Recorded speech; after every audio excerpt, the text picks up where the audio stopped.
지난주에 한 기사를 보았습니다. 어떤 86세 된 할머니가 길가에 있는 빨간 차만 나타나면 그 차의 손잡이에 어떤 때는 5만원권 지폐를 꽂아놓기도 하고 어떤 때는 간식이든 비닐봉지를 끼워 놓기도 하였다고 합니다. 이 할머니는 치매에 걸리셨는데 이 빨간 차가 자기 아들 차인 줄 알고 빨간 차가 나타날 때마다 그렇게 하였다는 것이죠. 형편이 어려워서 아들을 제대로 공부시키지 못한 것이 항상 마음에 쓰여가지고 그 아들을 생각하는 마음으로 그렇게 하였다고 합니다. 어머니는 치매가 걸려도 아들을 생각하시는 것 같습니다. 그에 반해서 자녀들은 그러지 못할 때가 참 많습니다. 또 다른 기사를 본 적이 있는데 중국에서 어떤 아들이 나이 많은 노모를 땅에 생매장을 하였다고 합니다. 그런데 다행히 3일 동안 이 어머니가 살아계셨어요.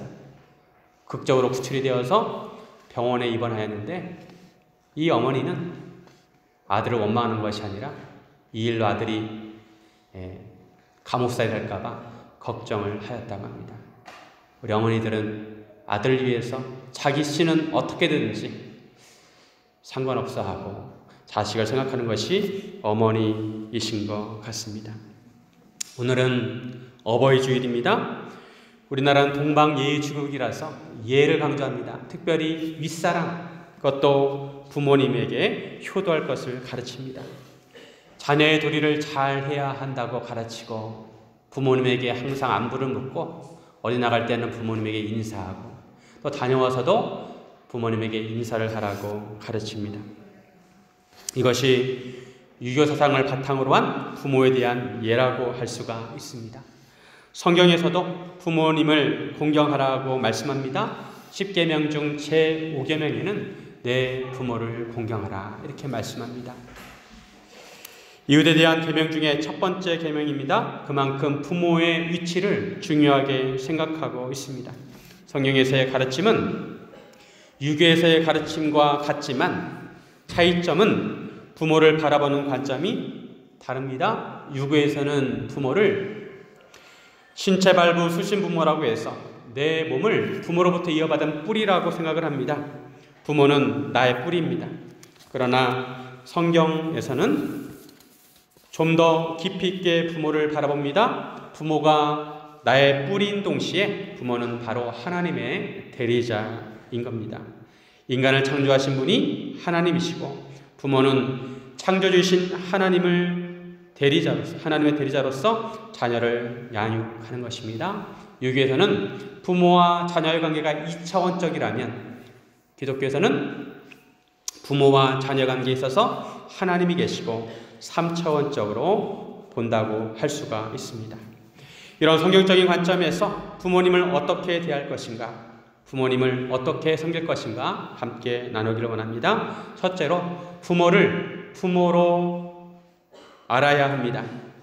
부모를 부모로 안다는 것은 너무나 당연한 것 같지만 그렇지 않은 경우도 많습니다. 부모를 부모로 안다는 것은 단지 우리가 머리로만 안다는 것이 아니라 마음으로 아는 것입니다.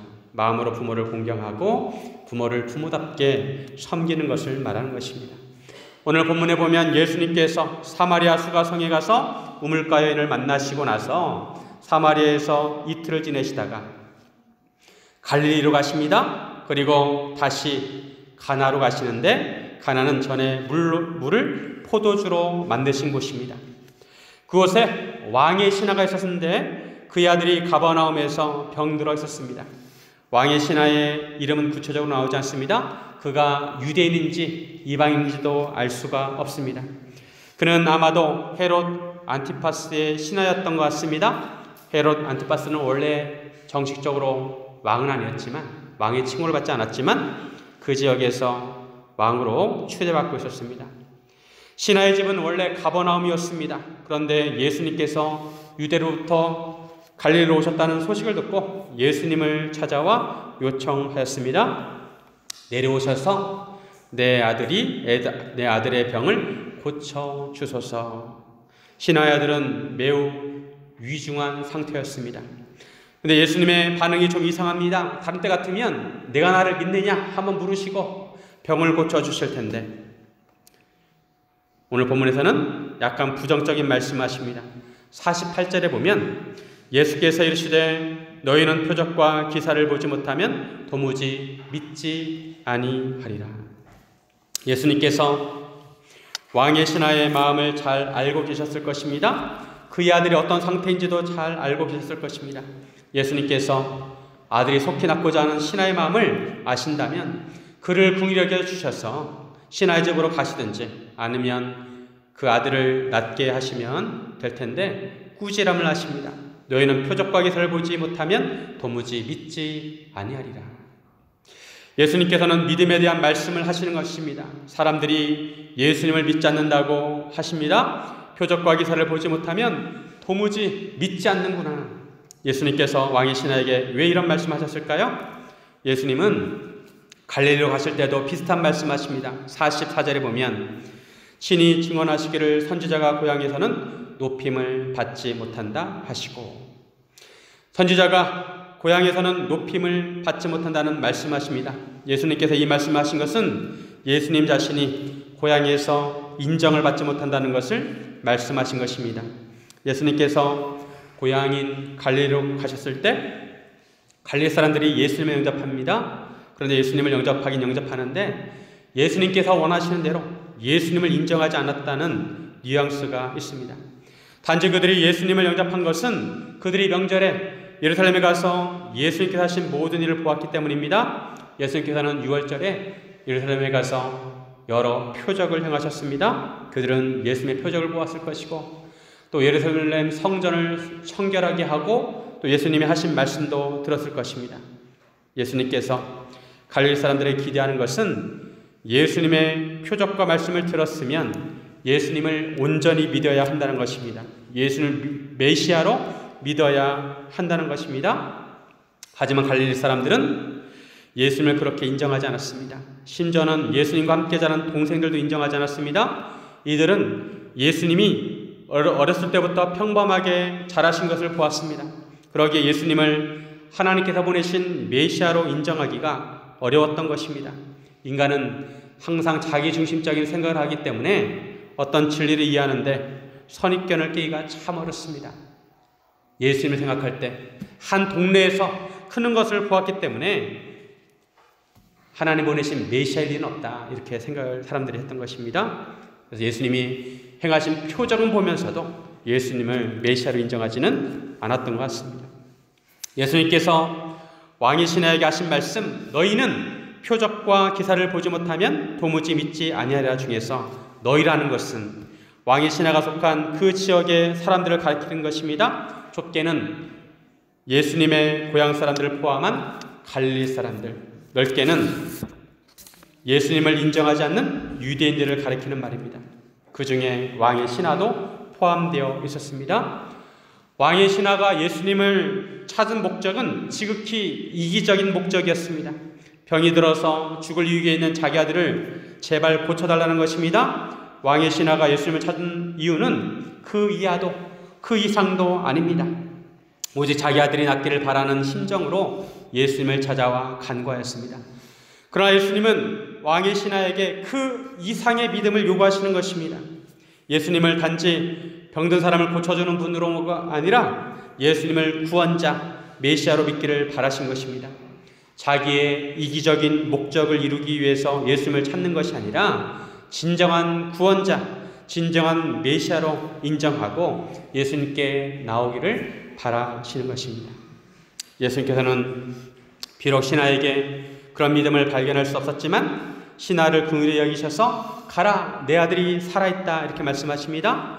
단지 예수님께서 이렇게 말씀하셨습니다. 그런데 이 신하는 예수님께서 하신 말씀을 믿고 갔습니다. 그가 집으로 내려가는 길에 그의 종들을 만나 아이가 살아있다는 소식을 듣습니다. 신하는 아이가 낫기 시작한 때를 따져봅니다. 그런데 어제 7시, 요즘으로 치면 낮 1시에 아이의 열기가 떨어지기 시작하였다고 합니다. 그때는 예수님께서 내 아들이 살아있다고 말씀하신 바로 그때였습니다. 왕의 신하는 그것을 알고 자기와 온 집안이 다 믿었습니다. 53절에 보면 그의 아버지가 예수께서 내 아들이 살아있다 말씀하신 그때인 줄 알고 자기와 그 온 집안이 다 믿으니라. 이때 왕의 신하의 믿음은 바로 예수님께서 원하시는 믿음이었습니다. 예수님을 구원자로 믿는 믿음, 바로 그 믿음을 왕의 신하가 갖게 되었습니다. 왕의 신하에게 예수님을 예수님으로 아는 믿음이 생기게 된 것입니다. 사실 예수님의 제자들도 이러한 믿음을 갖는 데 시간이 걸렸습니다. 요한복음 2장에 보면 예수님께서 가나에서 혼인잔치에서 물을 포도주로 만드는 그러한 표적을 행하게 됩니다. 그때 제자들이 그 표적을 보고 예수님을 믿습니다. 요한복음 2장 11절 예수께서 이 첫 표적을 갈릴리 가나에서 행하여 그의 영광을 나타내심에 제자들이 그를 믿으니라.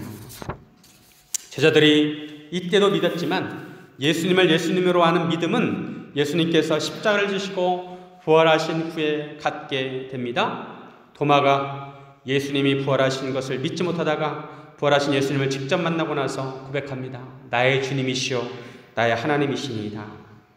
그래서 예수님께서 말씀하십니다. 요한복음 20장 29절 예수께서 이르시되 너는 나를 본 거로 믿느냐 보지 못하고 믿는 자들은 복되도다 하시니라. 예수님의 제자들도 예수님께서 부활하시고 나서야 비로소 온전한 믿음을 갖게 되었습니다. 예수님을 예수님으로 인정하게 되었습니다. 사람들은 처음에 예수님을 찾을 때 왕의 신하처럼 이기적인 목적으로 찾습니다. 나의 어려움을 해결해 주시기 위해서 예수님을 찾습니다. 심각한 병이 들었거나 사업에 실패하였거나 문제를 해결받기 위해서 예수님을 찾습니다. 그러나 예수님은 보다 근본적인 이유로 예수님을 찾기를 바라십니다. 예수님께서 우리의 진정한 구원자이시고 삶의 근본적인 해답이시라는 것을 믿기를 바라시는 것입니다. 근본적인 믿음, 온전한 믿음을 갖기를 바라십니다. 우리가 부모를 섬길 때도 마찬가지입니다. 이기적인 마음으로 부모를 섬겨서는 안 됩니다. 부모가 재산이 많으면 잘 섬기고 부모가 가난하면 신경을 덜 쓰고 그렇게 해서는 안 되는 것입니다. 부모가 땅을 많이 가지고 있으면 잘해드리고 땅 한 평 없으면 못해드리는 대상이 아닙니다. 이러한 이기적인 마음으로 부모님을 찾고 섬기는 것은 부모를 부모로 아는 것이 아닙니다. 부모님은 하나님께서 나를 존재하게 하신 분이고 나에게 하나님의 대리자로서 정해주신 분이기에 부모를 공경해야 한다는 것입니다. 부모를 섬길 때에 보다 근본적인 차원에서 부모를 부모로 섬겨야 하는 것입니다. 이것이 부모를 부모로 아는 것입니다. 부모를 잘 섬기는 것이 하나님을 경외하는 것이고 하나님을 하나님 되게 하는 것입니다. 사랑하는 여러분, 예수님을 예수님으로 알고 부모를 부모로 아시기를 주님의 이름으로 축원드립니다. 둘째로 부모의 사랑을 깨달아야 합니다. 부모를 올바르게 섬기기 위해서는 부모님의 사랑을 깨달아야 합니다. 부모님이 나를 얼마나 사랑하시는지 그것을 알아야 합니다. 엄마가 나를 얼마나 사랑하시는지, 아빠가 나를 얼마나 사랑하시는지 알아야 하는 것입니다. 아버지의 사랑을 생각하면 김종길 시인의 성탄제라는 시가 떠오릅니다. 김종길 시인의 성탄제를 제가 잠깐 읽어드리겠습니다. 어두운 방 안에 빨간 숯불이 피고 외로이 늙으신 할머니가 애처로이 찾아드는 어린 목숨을 지키고 계셨다. 이윽고 눈 속을 아버지가 약을 가지고 돌아오셨다. 아버지가 눈을 헤치고 따오신 그 붉은 산수유 열매. 나는 한 마리 어린 짐승, 젊은 아버지의 서늘한 옷자락에 열로 상기한 볼을 말없이 부비는 것이었다. 아버지가 아픈 아들을 낫게 하기 위해서 추운 겨울에 눈 속을 헤치며 약을 구해오는 것은 본능과 같습니다. 아픈 아들을 보는 것이 아버지에게는 아픔입니다. 아픈 아들을 낫게 하는 것은 아버지가 가져오신 약, 산수유 열매이긴 하지만 바로 아버지의 사랑입니다. 아버지의 서늘한 옷자락에서 열을 식혀주는 아버지의 사랑이 진정한 약임을 알게 되는 것입니다. 이 시의 제목을 보면 성탄제입니다. 성탄제. 왜 제목을 성탄제라고 하였을까요? 이것은 성탄절 크리스마스 전날 눈이 내리는 그 밤에 이 붉은 산수유 열매가 바로 주님의 보혈을 상징하는 것입니다. 이 아버지의 사랑이 바로 주님의 사랑이라는 것입니다. 이런 아버지의 사랑은 동양이나 서양이나 상관없이 모든 아버지들의 자녀에 대한 마음은 똑같은 것 같습니다. 오늘 본문에서 왕의 신하도 유예인은 아닙니다. 왕의 신하는 아픈 아들을 낫게 하려고 그가 할 수 있는 최선을 다하였습니다. 왕의 신하가 살고 있는 가버나움에서 예수님께서 계시는 가나까지 달려왔습니다. 가버나움은 갈릴리 호수에 있는 그런 마을이었고, 가나는 높은 산 위에 있는 마을이었습니다. 그래서 두 마을의 고도 차이가 400m쯤 되었습니다. 가버나움에서 가나까지 가려면 이런 오르막길을 40km 가야 합니다. 아주 고된 길입니다. 하지만 왕의 신하는 자기 아들을 구하기 위해서 그런 길을 아랑곳하지 않고 달려왔을 것입니다. 예수님께 간구할 때도 처음에 아들의 병을 고쳐달라고 했을 때 예수님께서 핀잔을 들었습니다. 그러면서 다시 신하는 예수님께 포기하지 않고 요구합니다. 49절 신하가 이르되 주여 내 아이가 죽기 전에 내려오소서. 자기가 예수님께 싫은 소리를 듣는 것은 문제가 안 되었습니다. 아들을 살려야 했습니다. 그래서 자기 아들이 죽기 전에 제발 내려오셔서 살려달라고 하였습니다. 수로보니게 여인도 마찬가지였습니다. 헬라인은 수로보니게 여인이 예수님을 찾아와 자기 딸에게 귀신을 쫓아달라고 요구합니다. 그러나 예수님은 매몰차게 말씀하십니다. 마가복음 7장 27절 28절에 보면 예수께서 이르시되 자녀로 먼저 배불리 먹게 할지니 자녀의 떡을 취하여 개들에게 던짐이 마땅치 아니하니라. 여자가 대답하여 이르되 주여 올소이다마는 상아래 개들도 아이들이 먹던 부스러기를 먹나이다. 자녀의 떡을 취하여 개들에게 던짐이 마땅치 아니하니라. 얼마나 자존심 상하는 말입니까? 하지만 그럼에도 여자는 예수님의 그 말씀을 받아들이고 개들도 부스러기를 먹는다고 하면서 자기 딸을 고치기 위해 간청합니다. 이것이 바로 부모의 마음이고 부모의 사랑입니다. 자녀를 위해서라면 싫은 소리를 듣고 수치를 당해도 개의치 않습니다. 자녀를 키우면서 한 번쯤은 자녀의 그 높은 열을 내리기 위해서 밤잠을 설치면서 물수건으로 아이의 몸을 닦아낸 적이 있을 것입니다. 부모라면 아픈 아이를 들쳐매고 병원 응급실을 찾아본 경험이 있을 것입니다. 옛날에는 자동차도 흔치 않기 때문에 아픈 아이를 자전거 뒤에다 싣고 병원에 가기도 했다고 합니다. 이런 부모의 사랑을 자식들은 잘 모를 때가 많습니다. 부모의 사랑은 자식을 눈에 넣어도 아프지 않습니다. 사랑을 주는 사람은 알아도 사랑을 받는 사람은 잘 알지 못합니다. 자식이 커서 부모의 입장이 되었을 때 자기 부모가 나를 어떻게 키우는지 그것을 깨닫게 되는 것입니다. 우리 엄마가 이렇게 나를 키웠구나. 우리 아빠가 나를 이렇게 유해 주었구나. 깨닫게 되는 것입니다.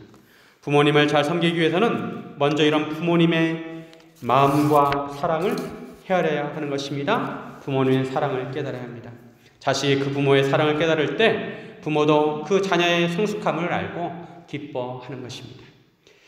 왕의 신하는 49절에서 내 아들이라고 하지 않고 내 아이라고 하였습니다. 아들이란 단어 대신에 아버지의 애정을 담은 아이라고 하였습니다. 헬라어로 아들, 보통 명사 아들이라는 단어 대신에 아이라는 단어 파이디온을 사용했습니다. 그만큼 자기 아들에 대한 마음이 애틋하였습니다. 요즘 젊은 엄마 아빠들은 아기가 뱃속에 있을 때 애칭을 부릅니다. 꼬맹이라고도 하고 알콩이라고도 하고 애칭을 부릅니다. 그 애칭에는 부모의 사랑이 담겨 있습니다. 왕의 신하는 자기가 그처럼 사랑하는 아들이 제발 낫기를 바라는 마음이었습니다. 그런데 실상은 예수님께서 우리 인간을 향해서 병 낫기를 바라십니다. 예수님은 인간을 창조하신 하나님이시고 부모의 사랑을 능가하는 사랑으로 우리를 사랑하십니다. 예수님은 우리 인간들의 가장 근본적인 질병을 고쳐주시기 위해서 우리를 찾아오셨습니다. 예수님은 저 높고 높은 곳에서 이 낮고 낮은 곳에 찾아오셨습니다. 요한복음 1장 11절 12절 자기 땅에 오매 자기 백성이 영접하지 아니하였으나 영접하는 자 곧 그 이름을 믿는 자들에게는 하나님의 자녀가 되는 권세를 주셨으니 예수님께서는 인간의 죄의 문제를 해결하려고 오셨고 자기 백성이 영접해 주기를 바라셨습니다. 그들이 예수님을 믿고 하나님의 자녀가 되기를 바라셨습니다. 이것이 예수님의 마음입니다. 요한복음 3장 16절 하나님의 세상을 이처럼 사랑하사 독생자를 주셨으니 이는 그를 믿는 자마다 멸망하지 않고 영생을 얻게 하려 하심이라. 하나님께서 얼마나 세상을 사랑하시는지 그 사랑을 깨닫기를 원하십니다. 독생자 예수님께서 인간을 찾아오신 그 사랑을 깨닫기를 원하십니다. 예수님은 우리를 위해 십자가를 지시고 골고다 언덕을 올라가셨습니다. 우리를 위해서 십자가의 그 수치와 그 고통을 마다하지 않으셨습니다. 이러한 주님의 사랑을 이 세상의 그 무엇도 끊을 수가 없습니다. 로마서 8장 38절 39절 내가 확신하노니 사망이나 생명이나 천사들이나 권세자들이나 현재일이나 장래일이나 능력이나 높음이나 깊음이나 다른 어떤 피조물이라도 우리를 우리 주 그리스도 예수 안에 있는 하나님의 사랑에서 끊을 수 없으리라. 코로나도 하나님의 사랑을 끊을 수 없으리라. 아멘이십니까? 이런 사랑을 맛보고 아는 자가 바로 하나님을 진심으로 사랑할 수 있습니다. 그럼 우리는 어떻게 해야 주님을 사랑할 수 있을까요? 그것은 주님의 말씀을 순종하는 것입니다. 요한복음 14장 23절 예수께서 대답하여 이르시되 사람이 나를 사랑하면 내 말을 지키리니 내 아버지께서 그를 사랑하실 것이요 우리가 그에게 가서 거처를 그와 함께 하리라. 이것이 바로 예수님의 마음입니다. 제발 내 말 좀 들어라. 제발 내 말대로 살아라. 예수님을 사랑하면 예수님의 말씀을 지키게 되어 있습니다. 마찬가지로 부모님을 사랑하면 부모님의 말씀을 새겨 듣게 됩니다. 자녀들이 부모님의 말씀을 흘려 듣기가 쉽습니다. 부모는 자녀를 생각해서 하는 말인데 잔소리로 듣습니다. 수십 번 얘기해도 듣는 둥 마는 둥 합니다. 그러나 정말 사랑한다면 말씀을 귀담아 들어야 합니다. 하나님 말씀은 마음에 새겨야 하고 부모님의 말씀을 귀담아 들어야 합니다. 사랑하는 성도 여러분, 하나님을 진심으로 사랑하고 부모님을 사랑하시기를 주님의 이름으로 축원드립니다. 셋째로 부모와 교제해야 합니다. 부모를 잘 섬기려면 부모님과 교제해야 합니다. 부모님을 자주 찾아뵙고 그런 환경이 안 되면 전화라도 자주 드려야 합니다. 부모는 자녀의 목소리를 듣는 것이 큰 기쁨입니다. 어렸을 때는 아이들이 부모를 기다립니다. 부모가 워낙 바쁘다 보니까 자녀들과 놀아줄 시간이 없습니다. 그러다가 나이가 들면 부모가 자녀를 기다리게 됩니다. 부모들은 은퇴해서 시간이 많아지게 되고 자녀들은 오히려 바쁜 사회생활을 하게 됩니다. 부모의 마음은 자녀들과 함께 교제하는 시간을 즐거워합니다. 한 상에 둘러앉아 도란도란 얘기하는 그 시간을 기뻐합니다. 자녀와 함께하는 것만으로도 마음이 좋습니다. 우리 하나님께서도 우리와 함께 하시기를 기뻐하십니다. 그래서 예수님께서는 사마리아 여인을 찾아갔습니다. 예수님은 보냄받은 참된 왕의 신하이셨습니다. 참된 왕의 아들이십니다. 사마리아 여인이 예수님의 정체를 알고 나서 사마리아 여인은 너무 기뻤습니다. 마을로 돌아가 예수님을 증거하였습니다. 예수님의 증인이 되었습니다. 39절 여자의 말이 내가 행한 모든 것을 그가 내게 말하였다 증언하므로 그 동네 중에 많은 사마리아인이 예수를 믿는지라. 예수님을 증언한다는 것은 다른 것이 아니라 내가 예수님과 교제했던 것을 말하는 거예요. 내가 증인이 되는 것, 예수님의 증인이 되는 것은 무엇이냐면 내가 예수님과 교제한 것을 다른 사람에게 말하는 것이, 그 교제한 것을 나누는 것이 바로 증언하는 것입니다. 내가 우물가에 있었는데 한 유대인 남자를 만났는데 그 사람이 내가 말하지 않았는데도 나의 과거를 내게 다 말해주었어요. 여러분도 제 과거를 알고 있지 않습니까? 그분은 바로 내가 기다리고 있던 메시아이십니다. 이처럼 예수님과 교제하는 것을 다른 사람에게 말해주는 것이 바로 예수님을 증언하는 것입니다. 예수님께서 땅끝까지 증인되라고 하신 것은 우리가 예수님과 교제했던 것을 말하면 되는 것입니다. 우리가 어떻게 예수를 만났는지, 예수를 만나고 나서 내가 어떻게 변화되었는지, 예수님과 교제하면 어떤 은혜가 있고 어떤 기쁨이 있는지 다른 사람에게 말하는 것이 바로 예수님을 증언한 거예요. 사마리아 사람들이 우물가연의 말을 듣고 예수님을 찾아갔습니다. 그리고 자기들과 함께 있기를 간청합니다. 예수님은 사마리아에서 이틀 동안 계셨습니다. 이틀 동안 무엇을 하셨을까요? 예수님과 함께 교제하였습니다. 예수님과 함께 먹고 함께 마시고 예수님의 말씀을 듣고, 또 예수님이 여느 동네에 찾아가면 병든 자를 고쳐주시는 것처럼 그렇게 그들을 치유하셨을 것입니다. 사마리아 사람들이 예수님의 말씀을 직접 듣고 예수를 믿는 사람들이 더욱 많아졌습니다. 42절에 보면 그 여자에게 말하되 이제 우리가 믿는 것은 내 말로 인함이 아니니 이는 우리가 친히 듣고 그가 참으로 세상의 구주신 줄 알미라 하였더라. 무슨 말입니까? 우리가 예수를 믿는 것은 당신이 전해준 말로 인함이 아니라 우리가 친히 예수님께 들었기 때문이라고 합니다. 예수님의 말씀을 직접 듣고 나서 예수님께서 세상의 구주인 것을 알게 되었다고 고백합니다. 사마리아 여인의 증언이 소용없다는 것이 아닙니다. 사마리아 여인의 증언은 그들을 예수님께 인도하였습니다. 하지만 예수님에 대한 증언을 통해 사마리아 사람들이 직접 예수님을 만났습니다. 예수님을 인격적으로 만났습니다. 예수님과 교제하였습니다. 우리가 예수를 믿을 때 누군가 우리를 예수님께 인도하는 사람이 있습니다. 하지만 계속해서 그 사람에게만 의존해서는 안 됩니다. 예수님을 직접 만나야 합니다. 예수님을 인격적으로 만나야 합니다. 그리고 예수님과 교제합니다. 사마리아 사람들도 이런 예수님 주님과의 교제의 기쁨을 느꼈을 것입니다. 예수님을 인격적으로 만날 때 교제의 기쁨을 누릴 수가 있습니다. 모든 성도들이 예수님을 이렇게 직접 만나고 싶어 할 겁니다. 예수님을 직접 얼굴을 보고 예수님과 함께 식사하고 예수님과 함께 교제하고 싶어 할 것입니다. 하지만 우리는 예수님을 직접 만날 수 없습니다. 지금은 예수님의 얼굴을 볼 수 없고 예수님의 손을 만질 수 없습니다. 대신 예수님께서 우리에게 성령님을 보내주셨습니다. 성령님을 통해 우리는 예수님과 교제할 수 있습니다. 이때 필요한 것이 바로 왕의 신하의 믿음입니다. 왕의 신하는 예수님의 말씀을 그대로 믿었습니다. 예수님께서 단지 말씀만 하셨습니다. 가라, 내 아들이 살아있다. 예수님께 직접 가지 않으셨습니다. 단지 말씀만 하셨는데 아이가 그 말씀하신 때부터 낫기 시작하였습니다. 이것이 바로 예수님의 말씀의 능력입니다. 왕의 신하는 예수님의 말씀을 믿고 집으로 갔습니다. 그때 치유의 역사가 나타났습니다. 예수님은 우리의 창조주이십니다. 예수님의 말씀 로고스는 능력의 말씀입니다. 말씀하신 대로 이루어집니다. 우리가 예수님의 말씀을 믿고 사는 것이 바로 예수님과 교제하는 것입니다. 예수의 말씀을 묵상하고 기도하고 그 말씀대로 사는 것이 바로 예수님과 교제하는 것입니다. 부모님을 사랑한다면 부모님과 교제하는 기쁨이 있습니다. 부모님과 함께하는 것만으로도 감사하고 기쁩니다. 주님을 사랑한다면 주님과 교제하는 기쁨이 있어야 합니다. 우리 중에는 부모님이 일찍 돌아가셔서 어버이날 찾아뵙고 싶어도 찾아뵐 수도 없는 분이 계실 것입니다. 그럴 때는 부모님을 섬기는 마음으로 하나님과 교제하시기 바랍니다.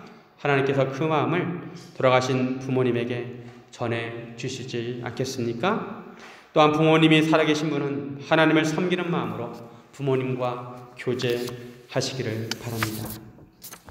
요즘은 모르지만 옛날에는 사진첩이 많았습니다. 가끔 사진첩을 꺼내놓고 사진첩을 넘기면서 옛날에 찍었던 사진들을 보면 부모님과 함께했던 추억들이 떠오릅니다. 소풍 가서 찍은 사진들도 있고 졸업식 때 찍은 사진들도 있습니다. 어떤 부모는 아이들이 커가는 모습을 찍기 위해 매일매일 사진을 찍는다고 합니다. 그런 사진들을 보면 가족과 함께했던 시간들이 그립고 행복하기도 합니다. 가족이 함께하고 교제하는 것은 행복하고 즐거운 시간입니다. 이런 측면에서 가족과 함께하는 시간을 소중히 여겨야 합니다. 가족과 교제하는 시간을 소중하게 생각해야 합니다. 교제한다는 것은 바로 서로의 이름을 불러주는 것입니다. 아빠, 엄마, 사랑하는 아들아, 사랑하는 딸아. 예수님께서도 하나님을 아빠, 아버지라고 부르셨습니다. 하나님도 예수님을 내 사랑하는 아들이라고 부르셨습니다. 서로 이름을 불러주는 것이 바로 교제하는 것입니다. 인간은 그전에는 거룩하신 하나님의 이름을 아버지라고 부를 수 없었습니다. 하지만 예수님을 통해서 이제 하나님을 아버지라고 부를 수 있습니다. 예수님은 말씀을 가르치실 때 하늘에 계신 너희 아버지는 이렇게 말씀하셨습니다. 하나님은 우리의 아버지이십니다. 사랑하는 성도 여러분, 우리에게 생명을 주시고 우리 되게 하신 하나님의 이름과 부모님의 이름을 불러보시기를 바랍니다. 하나님 아버지, 사랑하는 어머니, 사랑하는 아버지라고 부를 때에 사랑하는 내 아들아, 사랑하는 내 딸아 이렇게 말씀하실 것입니다. 사랑하는 여러분, 부모님을 부모님 되게 섬기려면 먼저 우리는 이기적인 마음을 극복해야 합니다. 부모님의 참 마음과 사랑을 이해해야 합니다. 그리고 함께 교제해야 하는 것입니다. 사랑하는 여러분, 하나님의 대리자이신 부모님을 잘 섬겨서 부모님을 부모님 되게 하고 하나님을 하나님 되게 하는 성도들이 되시기를 주님의 이름으로 축원드립니다. 이렇게 기도하겠습니다.